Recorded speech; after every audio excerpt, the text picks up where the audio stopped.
This is Shane Gibson's podcast from closingbigger.net. This episode is focused on the future of sales for tech companies and the technology channel. And it is actually a recording of a live interview I did with Julian Lee, publisher of echannelnews at Channel Next West, Canada's leading technology channel conference series. Join us again this October 21st and 22nd in Whistler, British Columbia, where I will keynote on AI for business growth. Now, without further ado, let's dive into this podcast. So let's talk about sales. Yeah.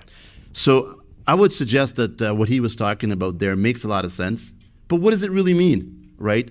So if you're out there as an MSP or vendor, right, and you're challenged with what do we do next to help my sales team to go next level, right? Is it a course? Is it the ongoing course? Like, what is the first one thing they must do right? Yeah, and that's like the question I often get is, what's the one thing you need to know to close big enterprise deals? And my answer is there's more than one thing you need to know to close enterprise deals. That's the answer.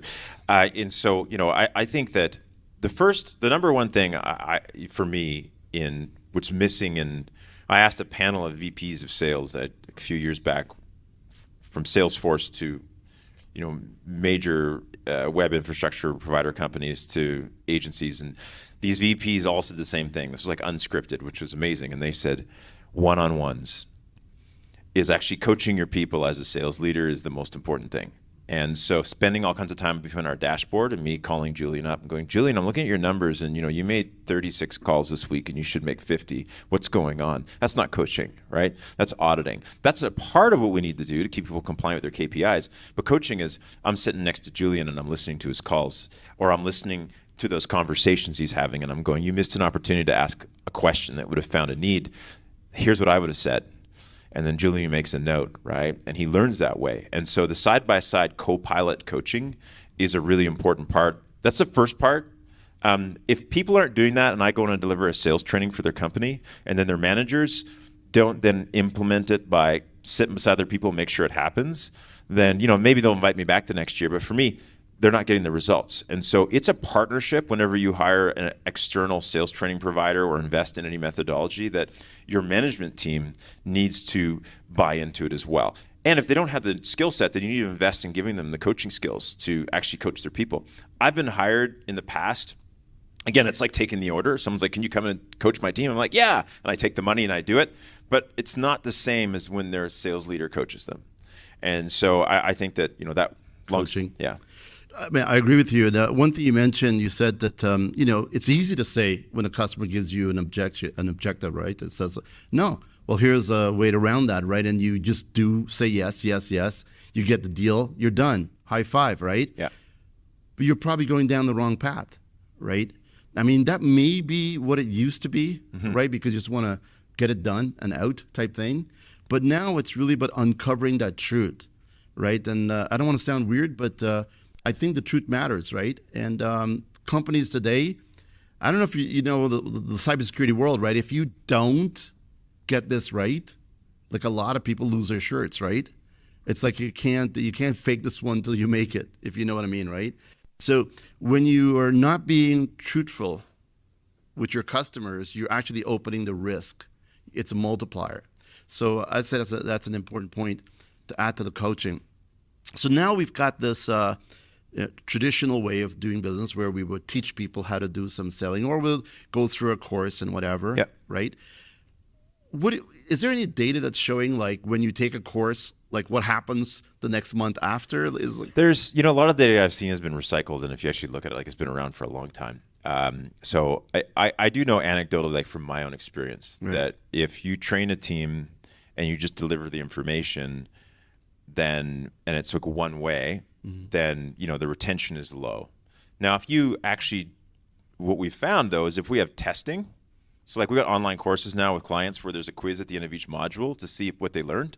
Just that one thing where they have to do a quick quiz and then submit an implementation doc to their manager, it goes up significantly. And then if you combine that with coaching, then one-on-one check-ins, then it starts to become a true sales enablement tool. And for me, my finding is that, a hybrid approach is even better. So you do, a lot of people do like self-directed learning, so they don't have to all be stuck in a room in the middle of a time when they could be selling, so they can take in a lot of the information at their own pace. But then there has to be a in-person aspect of it as well. So kind of the best sales training or even leadership training or whatever training you're doing, especially in human communications, there's an element of learn at your own pace, testing, coaching, and then in-person interaction. Seems to work the best as far as the format goes. But I'm finding that, we all like to watch TikTok videos now on Instagram, and our attention span's low. So, 15-minute chunks of information max seem to be, what's working, right? How long, in your experience, right, does it take to take a salesperson from wherever they are to actually seeing noticeable results? So, it can be immediate. Yeah. Like, I've had people whose closing ratios on quotes was like 10%. And then I've said, how many of these people are you asking for the next appointment before you write the quote? And they're like, none. And I'm like, okay, before you agree to write a quote or proposal, book a follow-up time to review it with them. All of a sudden they went from 10 to 40%. So sometimes it's rifle focused coaching / training, right? So sometimes if there's a process thing, you can tweak it a little bit. If it's an emotional intelligence or empathy issue, that's more work, right? Yeah. I think that's actually probably, to a large degree, an HR problem. You hired the wrong person, right? And so, but sales process. Now, with that said, over time, a matter of 90 days, I've seen significant increase when you shift sales strategy. Something simple as the fact that they're not even using the Pareto principle, which is where they're 20% of your business is going to come from 80% of your clients. So have I learned how to build that criteria really well? And is all my proactive time and even my sales plan and my KPIs focused on that market? Or are my people just out there knocking on every door? And so just a shift like that within 90 days, you'll see a significant increase in deal size. And also your sales cycle shortens. It's kind of contrarian to what you think. If you go after bigger, more lucrative opportunities that you really understand that market well, your sales cycle shortens in comparison to if you're just open to going after anybody, right? You mentioned as well making sure that the actual information is more. My sound is kind of weird. Yeah.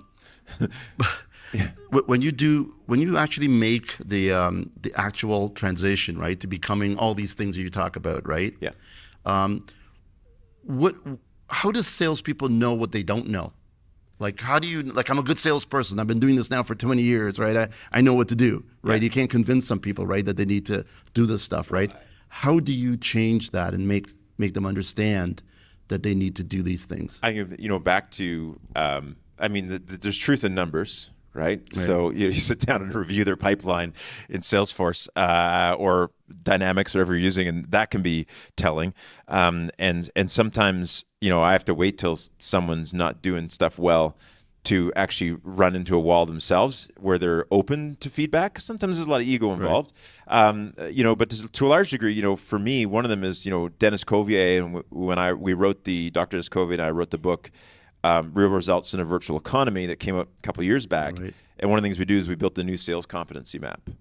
And it's pretty comprehensive. And when I walk a team of people through the checklist of what the new sales competency map is, but why, like why you need these skills, then a lot of salespeople will say, they're willing to put their hand up and say, I've got gaps. So I think if you use subjective benchmarks from the industry where you can walk people through and they can assess themselves. And I work with the Canadian Professional Sales Association as well, and they have a light assessment, so to speak. It's not their full exam, just to let you kind of know where you're at.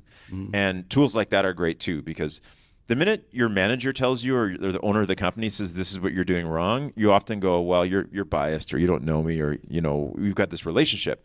But if a third-party tool that's done, not by a human but by me putting information in spits out the results, sometimes that can be effective too, to just sort of show them where they need to improve. And most salespeople, like the people will say to me when they hire me, you got to watch out for Bob and Sarah, because Bob and Sarah have been around a long time. They know a lot. They're really effective at selling, and so you got to watch out for them.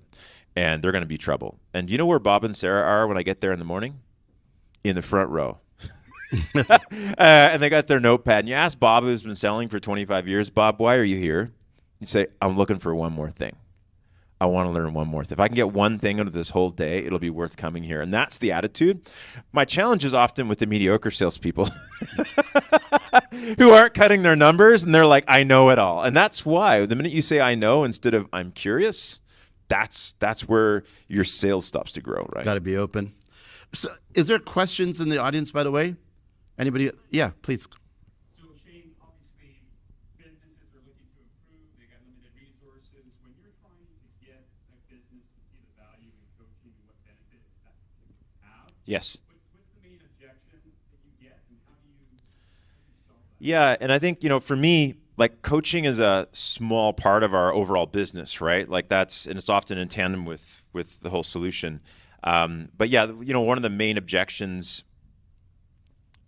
I get is time.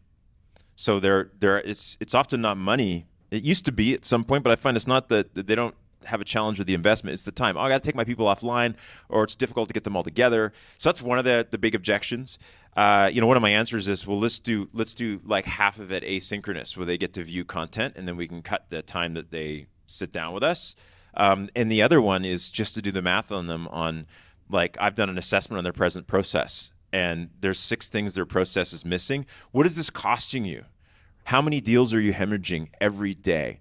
And so you're going to pull your team offline. Worst case scenario is it's going to cost you wages. It's not going to kill your pipeline to take them offline 3 days over the next quarter. But what is it costing you? What if you don't invest in this person, they continue to struggle and they quit? And then their pipeline, when the new person comes in, typically you lose about at least a third of the opportunities when a new person takes over a pipeline. So as we start to have these conversations, and on the other side, I tend to have a lot of inbound leads from my social media marketing, from my brand, from my books, and I don't find I struggle as much. It's the people that I cold call, which I still do, who are like, who are you? What have you done? Right? It gets more difficult. So, in a perfect world, I don't get that a lot from inbound leads. I don't know if that's helpful or, yeah. Another question? Yeah, please do. So I think as you mature in your profession, you realize that authenticity and empathy are major driving factors and what really lead to long-term relationships and good selling motions. How do you teach authenticity and empathy? Well, That's yeah, a big one. I think it's a company value. So if we're authentic and empathetic with our sales team, then that creates an environment where they're going to mirror that in the marketplace. So I think that's one of the first parts. And then I'm not an empathy expert. I'd like to know more. I'd like to be better at teaching it. My partner, her name is Little Wu, and that's actually she's doing a master's right now in restorative practice and justice, and that's what they focus on, is developing empathetic environments. And a big one is, I think the first part of empathy is teaching people how to hold space and suspend judgment. And that's a really interesting activity. One of the activities we'll do is role playing, where one salesperson will sell to the other person will be a buyer, but there's a third person who's the observer. And their whole goal is just to observe and make note, and then ask questions after to understand why both of them responded the way they did. And so it's actually teaching someone observer skills and holding space, because most people just wait for their turn to talk. And they don't listen to understand, they listen to react. And so it is actually something that we can workshop and work on from that perspective, from an empathy perspective. But I think as a leader, if we can be more empathetic, and that is like when someone's numbers drop or they're a good salesperson, we don't haul them up and say, what's wrong with you and how come you've been late? And, I'm going to put you on a PIP, a performance improvement program.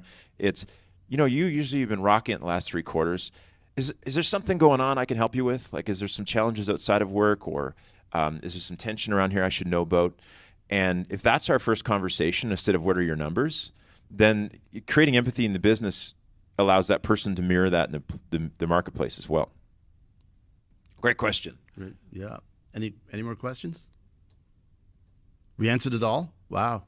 So, what's interesting as well, we're talking about normally in sales, you'd be deceitful in a way. I don't want to say that exactly, but you don't tell the truth. Salespeople normally don't want to say the bad stuff, right? You'd say all the good stuff, and then oh, no, yeah, maybe we do that. Yeah, we can, yes, right? That approach. I say the way it is, right? And the reality is that we're talking about empathy. We're talking about being truthful. We're talking about looking at the bigger picture. We're talking about deeper. It seems to me like the pendulum is swinging now, post-pandemic, into an era where we need to cut the nonsense, if you will. and really get into this, being one-on-one with people. Human interaction means more now. Yeah. So just being here, like because we were to some degree locked down to some degree or other for like 2 years, all of a sudden, like just even going for a coffee with a business associate, it like means something. Like in the past, it was just sort of coffee, but now that we value that human engagement, and I think that the people are expecting, more authentic engagement, as a result. And I think the truth factor, I don't think that, I think the best sales professionals, who can sleep at night, and who can actually live in a community for their whole life and sell and maybe work for different companies, have always been ethical. Because they know that you can't like live in Red Deer or live in Calgary and then rip 4 or 5 people off in the community and then go and work for someone else. That reputation is going to follow you. So people know that like the long game is always the best game in selling, and it doesn't always put you ahead of the pack initially. And I think that's the long-term focus is a really important part. And that's a challenge because people, a lot of people are got quarterly earnings that they're accountable to, and stock, shareholders and stress, and so it's really interesting as a sales manager and sales leader. If you're leading a team, you have to manage up almost more than you need to manage down. You got to protect your team. You get weird mandates coming down from the top saying you team to this, we're going this direction, and a good leader will time out. I need to tell you the truth about what you're suggesting because here's this kind of pack the team, and I got to take care of my team because I want them to get results. And because if we don't do that and we just say yes sir, then what happens is short-term gain is the brass is happy with us, but the long-term failure is we're going to be fired anyway when our team isn't performing, right? So it's not really a win. I mean, I agree totally. It's you need to move from this numbers game, which is cool, right? But you need to move towards this long game, right? And I think people today need this, particularly even from the vendor community with the actual channel partners that they're working with, right? I think the smart channel partners are looking at the vendors that is looking at the long game as well, because sometimes it takes time for a relationship to mature and to bear fruit, right? You just can't plant a tree apparently and have it bear pears and stuff like that right away, right? It takes some time. Yeah, and I think, and you always got to be careful with this because it is sales. So at the end of the day, you're judged by revenues. Yeah. And so I think it's empathy and it's great leadership with an element of extreme accountability. Right. And I think that is, if we don't have the accountability and have that culture when people are hired and then we bring it in, it's more difficult. And so, from the get-go, it's like, hey, we're going to tell each other the truth. If you're not performing over a period of time, here's what's going to happen. I'm accountable as a leader to give you all the tools you need to get there. No excuses. I'm not going to blame operations or the tech team. I'm going to give you what you need. But on the other side, you need to give me what I need and what you commit to, right? But we can do that with empathy, right? We've got about 5 minutes left for the session. But so MSPs and channel partners have their sales team or they're selling themselves, and they know there's a roadmap to kind of change up the game a little bit, right? What's the next step they should be taking? Sometimes, we do these conferences, we talk a lot of stuff, it's really great information. Then we all jump in a car, drive back home, and on the way, we stop off and pick up a coffee, and we forget most of it on the way done. You get back in the office, and then boom, you're back to the way it was before. But concretely, like what do you suggest they do to ensure that they follow up and take action on this? Take action in the aspect of like selling risk and getting better at this side of selling. Upping their game in sales. Upping their game, yeah. I think one of them is, at the top end, for me, is to work, let's say you're working with me or another provider. If you decide, internally you may have this, here's the first thing. First thing is, if you don't have a sales playbook for you and your team, if you're a team of one and you want to hire, before you hire, build your sales playbook. Doesn't have to be a 90-page document. It could be literally 1 page on each step of your sales process, you as a leader. So who are your ideal client personas? What are your 4 or 5 ways that you can approach them effectively, from phones to visiting to networking? What are the best practices in that? Page on each. What are your core objections and answers for them? And then what are the questions that you should be asking, right? When you sit them before you do a demo or talk about a product or talk about a solution, right? And then, down the tail end is, what are your KPIs? What are expected you from your numbers, and why? Like, what results will they give you? And so a lot of times with sales leaders or people who are entrepreneurs, one of the reasons why we keep getting stuck with, hiring people and they leave, and hiring people who leave, and they're, how come they can't sell like I can? But we haven't taken the time to take it out of our head and actually structure it. So building a sales playbook, and then looking at the best practices at each step, like what skills are needed to execute each step well. And then ask the question, like, do I have the bench strength within my team to train my people to do this? Or then do I approach an outside sales provider like Sales Academy, ourselves, to help them train their people around that, develop them? And even before that, it may be an assessment of the team. If you got an existing team and process, and maybe that's not your wheelhouse, you don't have a sales background, but you're rocking along and landing customers organically, but you want to know where you're at, then maybe a third-party assessment is a good way to start. We talk a lot about the new way of selling, and it's not really new. It should have been what we've been doing in the first place, right? But as a lot of salespeople have already, they're in the game. Yeah. They know how to do the stuff, right? And we're not saying that their skills are not important today, right? It just needs to be upgraded, like a 2.0 type thing, right? Because you still need the traditional baseline selling, right? Empathy, building relationships, that type of thing. I think people skills have become more important. Yeah. Like, I think that, if there's, I'm going to use the analogy of the Iron Man suit, because it's been overused, but I'm going to use it for artificial intelligence and automation and business intelligence, is that if you have like one salesperson in the marketplace who's got access to artificial intelligence and helping them make their decisions and going through their CRM and looking at customer behaviors and telling them what accounts and to prioritize and go after and where people are at, and then automating appointment bookings and customer research and all that kind of fun stuff, then that makes them really powerful, gives them an advantage in the marketplace. But today, as we all know, AI is now becoming just an ambient thing running in the background, and it's now present in most CRMs, and it's starting to be just part of what we do. So now if everybody's got an Iron Man suit on, then it comes down to the pilot, right? And so from this perspective, the people skills, if we're all automated and efficient, its goal is to give us more time to actually do what we're good at as salespeople, which is talk to people. It means less of my time is spent entering data or making decisions or doing research. That stuff just bubbles up to the top for me. And it should give me more time to talk to people. So if that's true, then your only safe place as a salesperson is not getting better at cutting and pasting, or being a human API in the office to connect with marketing. It's actually going to be people skills and leadership skills and communication skills. With that said, you can't be doing it with a 5-year-old phone and a notepad. Yeah. You need the tech tools, because that's just the ticket to the sales conference. But after that, the people skills are what the differentiator is going to be. Well, Shane, thank you for this information, and I hope everybody grabs a little bit of it and take it back and do something with it. Awesome to get back in person and back to company. Yeah, yeah, for sure. Thank you. All right, thank you.